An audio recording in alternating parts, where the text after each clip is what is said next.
안녕하십니까. 사회복지학개론 이론 강의 들어갑니다. 이번 시간에는 6번 가족치료 모형 들어갑니다. 가족치료 모형은 가족치료 모델이라고도 합니다. 제가 좀 중요한 것에는 앞에 이미 별표가 쳐져 있습니다. 그런데 우리 공무원 시험에서 경험적 가족치료가 가장 많이 출제가 되었다는 것을 말씀드린 바가 있습니다. 자, 정신분석적 모형이 있습니다. 우리는 앞에서 프로이드의 정신분석 모델을 배웠어요. 그것을 가족을 대상으로 한다면 정신분석적 가족치료 모형이 되겠죠. 가족이나 개인의 내면만 동그라미, 내면에 묻어 숨긴 것을 정화하기 위해서 경청을 하고 감정이입, 공감을 하고요. 해석을 하고, 해석이 바로 정신분석 모델의 기법이었죠. 분석적 중립성의 유지라는 기본적 기법이 적용되는 거고요. 1번은 참고하세요. 2번 들어갑니다. 다세대 가족치료 보행 모형이라고 합니다. 자, 오른쪽 날개에 여러분들은 이것을 써보시기 바랍니다. 날개 부분에 쓰세요. 자, 화살표를 하시고요. 제가 각각 모형 나올 때마다 키워드를 적어 드릴 거예요. 이것은 날개에 쓰시면 돼요. 자, 보행 모형이 있는데 보행 모형 같은 경우 여러분들이 키워드로 첫 번째가 자아 분화예요. 두 번째가 삼각관계예요. 세 번째가 이것을 푸는 탈삼각화가 있다라고 했었죠. 아마 이 세 개의 단어가 가장 중요한 단어가 될 겁니다. 하나 더 한다면 가계도를 보행이 고안했어요. 가계도를 보면 정서적인 부분을 알 수가 있죠. 그래서 이 보행 모델은 정서적 관계 체계 이론에 입각한 것이다 라고 해요. 여기까지 가면 더 좋아요. 자, 개인이 그의 가족 자아로부터 분화된 확고한 자아를 수립하도록 하기 위한 치료 이론이다 라고 했어요. 자아 분화에 동그라미 치면 돼요. 보행은 인간의 자아 속에는 감정과 지성, 이 서로 용해 또는 분리되어 있다고 보고 감정과 사고가 뚜렷하게 구분되는 사람을 자아의 분화 정도가 높다고 이야기합니다. 자아 분화에 또 동그라미 치면 됩니다. 이 모형의 목적은 자아 분화 수준을 높이고 동그라미 1이라고 쓰시고요.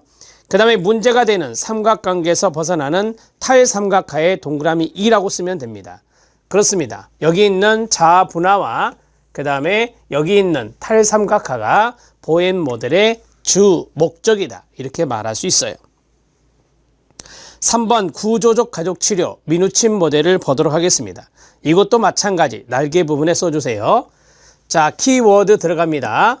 이분이 봤던 것이 바로 기능적 구조다 라고 했습니다. 그 기능적 구조에는 무엇이 있느냐? 경계가 있다. 그 다음에 하위 체계가 있다. 그 다음에 가족의 권력이 있다.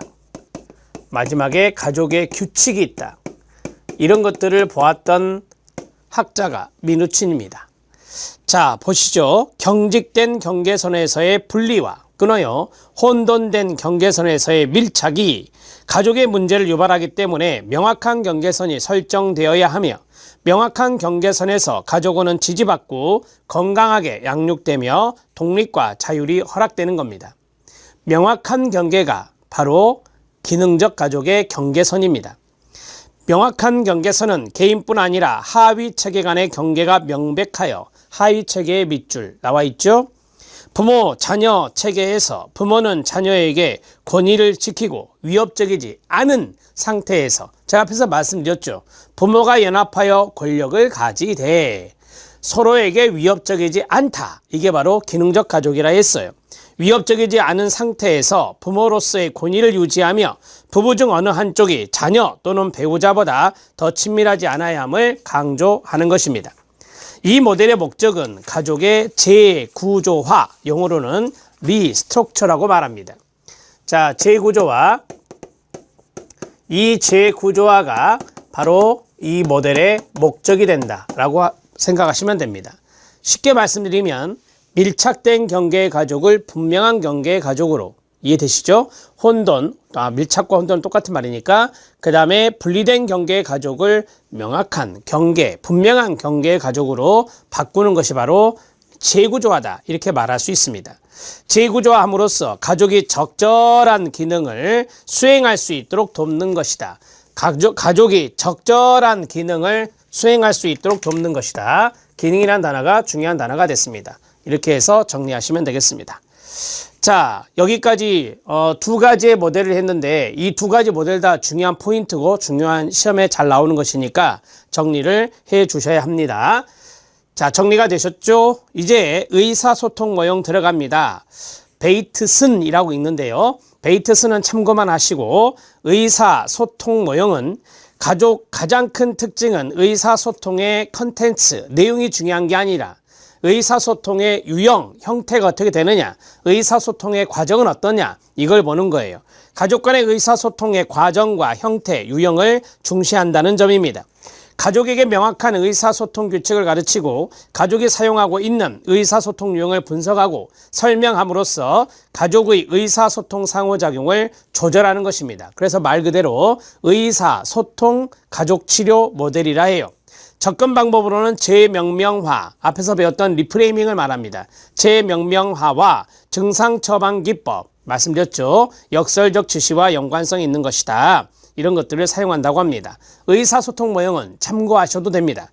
자, 행동수정 모형 들어갑니다. 우리는 앞에서 행동주의 모형, 행동수정 모델을 배웠어요. 행동적 기법을 쓰고 그 다음에 학습 이론에 기초한다, 환경적 결정론에 입각한다, 이런 말을 배웠었죠. 이거를 가족에게 쓰는 거예요. 그러면 가족의 바람직하지 못한 행동이 초점이 되는 거고, 그 바람직하지 못한 행동을 바람직한 행동으로 수정하는 것이 주목적이 되겠죠. 행동을 수정함에 있어 정적 강화 등의 학습 이론만 밑줄, 학습 이론의 원리를 이용하여 가족 성원들 사이에 부적응 행동이 어떻게 발달하는지를 설명하고 가족들에게 강화 행동을 변경하도록 지도하는 것입니다. 자, 이제 경험적 모형 들어갑니다. 일명 의사소통 성장 모델 또는 성장 모델이라 합니다. 이것도 날개 쪽에 써주시기 바랍니다. 자, 경험적 가족치료의 중요한 단어들을 말씀드리겠습니다. 경험적 가족치료에서는 첫 번째가 의사소통입니다. 의사소통의 유형을 사티어는 5가지로 이야기를 했어요. 바로 들어갑니다. 의사소통의 유형에서 일치형이 기능적입니다. 일치형이 기능적이고 나머지 4가지는 역기능적이에요. 초이성형이 있고요. 초이성형, 그 다음에 비난형, 그 다음에 회유형, 그 다음에 산만형. 이 4가지는 역기능적인 의사소통의 유형이다, 이렇게 정리할 수 있어요.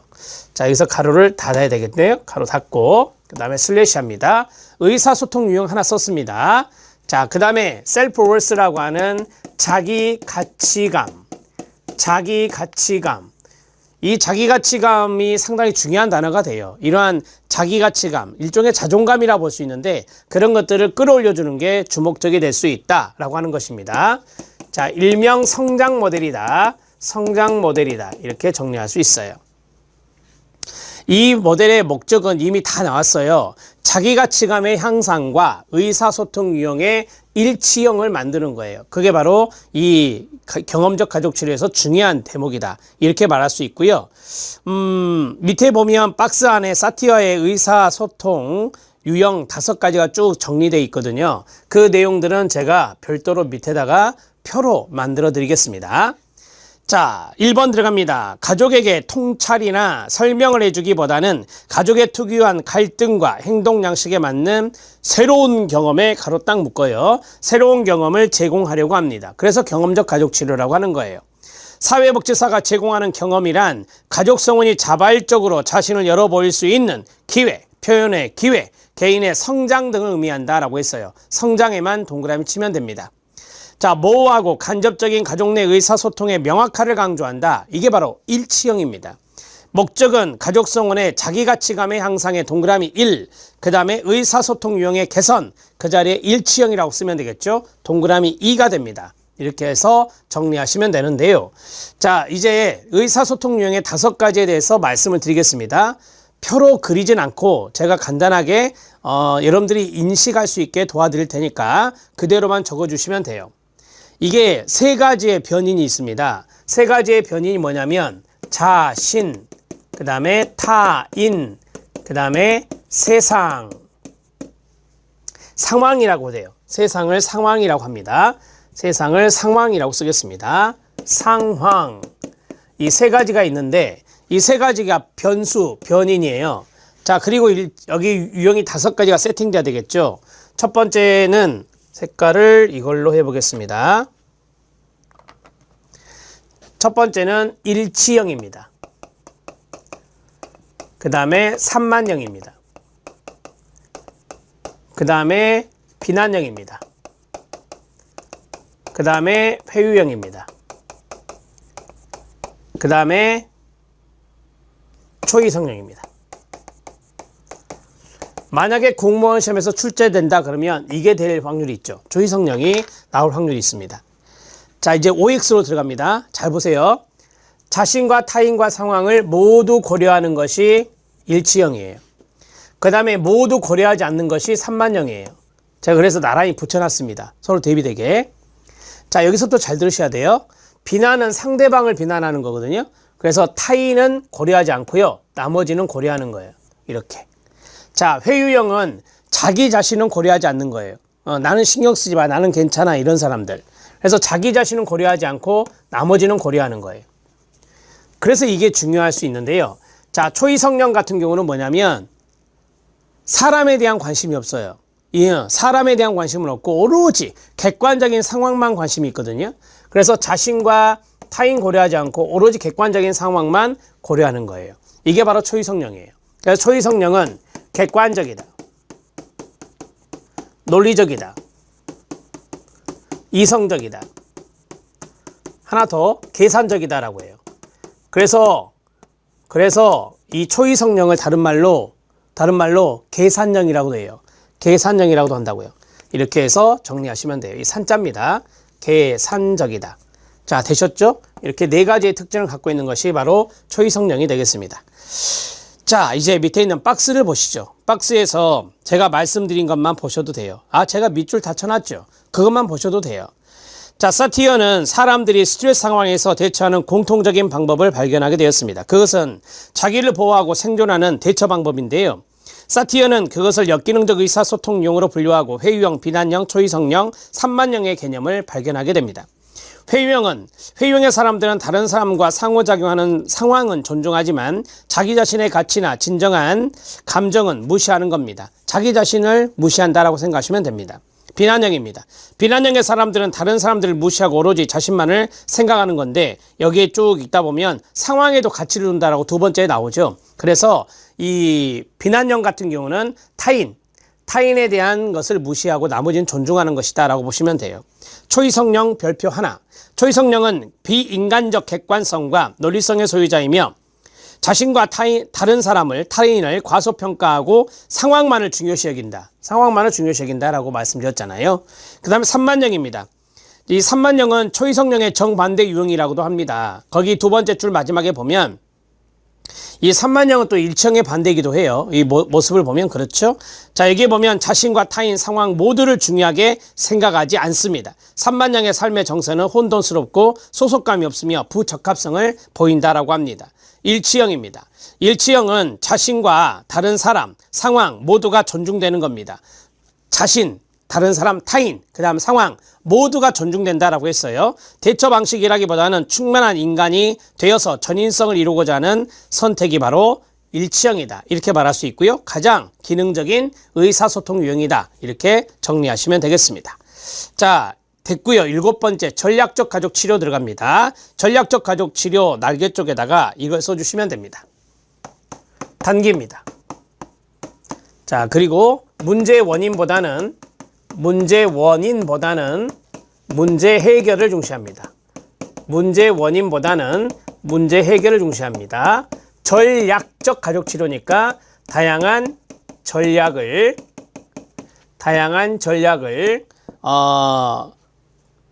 어떠한 전략을 찾아내서 그것을 활용하는 거죠. 다양한 전략을 찾아서 활용하는 것을 중요시하는 것이다. 그 대표적인 게 역설적 지시, 실현 체험 이런 것들이다라고 했죠. 이러한 전략을 활용한다라고 해서 전략적 가족 치료라는 말이 붙었습니다. 자, 밀란, 이탈리아의 밀라노에서 일어났던 밀란 학파, 파라졸리가 대표적인 학자고요. 그 다음에 헤일리, MRI 모델이 여기에 들어갑니다. 인간 행동의 원인에 중점을 두지 않고 단지 문제 행동을 변화시키는 해결 방법, 그 자리 박스, 해결 방법을 기술하는 데 초점을 맞추고 있습니다. 치료자가 가족의 문제를 해결하기 위한 다양한 전략 고안, 그 자리 밑줄, 다양한 전략을 고안하는 데 주안점을 둡니다. 가족에 대한 체계지향적인 관점을 지니고, 여러분 우리가 이제까지 했던 모든 것들이 바로 체계론적 관점의 가족치료예요. 그래서 체계지향적인 관점을 지니고 인간의 정신적 원인보다 증상행동의 대인관계적 의미에 초점을 둡니다.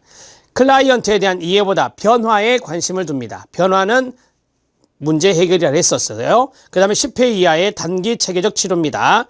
단기에 동그라미 치면 됩니다. 자, 여기에서 이제 전략적 가족 치료까지 했잖아요. 여기에서 이제 하나 팁으로 써야 될 것이 뭐냐. 제가 이제 금방 말했잖아요. 체계론적 관점의 가족 치료가 있다. 그러니까 가족의 체계를 봤다라고 하는 거예요. 가족의 체계를 본 가족 치료 모델은 무엇이냐. 자, 이게 이제 초기 가족 치료에 해당되는 건데, 이제까지 다 했던 거 하나, 둘, 셋, 네 가지가 이게 들어가는데요. 첫 번째, 다세대 가족 치료, 보헤인이죠. 그 다음에 두 번째, 구조적 가족 치료, 사티어죠. 그 다음에 경험적 가족 치료, 미누친입니다. 죄송합니다. 구조적 가족 치료는 미누친이고 경험적 가족 치료는 사티어고요. 그 다음에 전략적 가족 치료, 헤일리와 밀란 학파의 가족 치료가 여기에 대표적입니다. 자, 이 네 가지가 바로 체계론적 관점의 가족 치료라 하고요. 이 네 가지가 바로 초기 가족 치료가 됩니다. 초기 가족 치료, 이렇게 해서 정리를 하나로 해주시면 됩니다. 자, 이것도 가족의 체계를 받고, 이것도 가족의 체계를 받고, 이것도 가족의 체계를, 이것도 가족의 체계지향적인 관점에서 치료를 했다라고 하는 것이죠. 자, 이제 여덟 번째 해결 중심 단기 가족 치료인데요. 여기서부터 세 가지가 나옵니다. 그것을 당구장 표시하시고,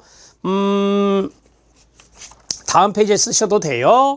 자, 여기에 세 가지가 나오는데, 첫 번째가 해결 중심 치료고요.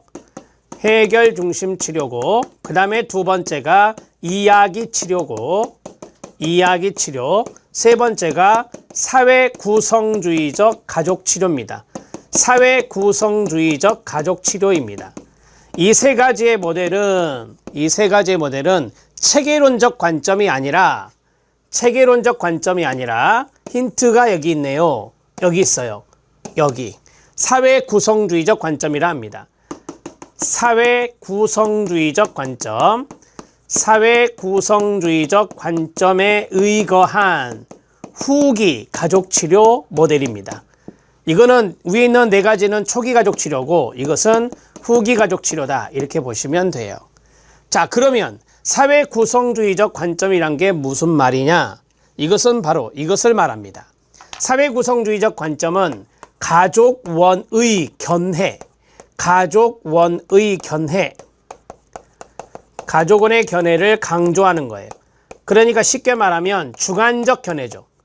주관적 견해를 강조하는 것이 사회 구성주의적 관점이라 합니다. 그럼 느낌 왔죠? 여기 있는 체계론적 관점은 그렇습니다. 객관적 관점을 중요하게 생각하는 거예요. 가족의 객관적인 관점을 중요시하는 것이다. 자, 가족의 객관적인 것에 뭐가 있어요? 경계가 어떻지?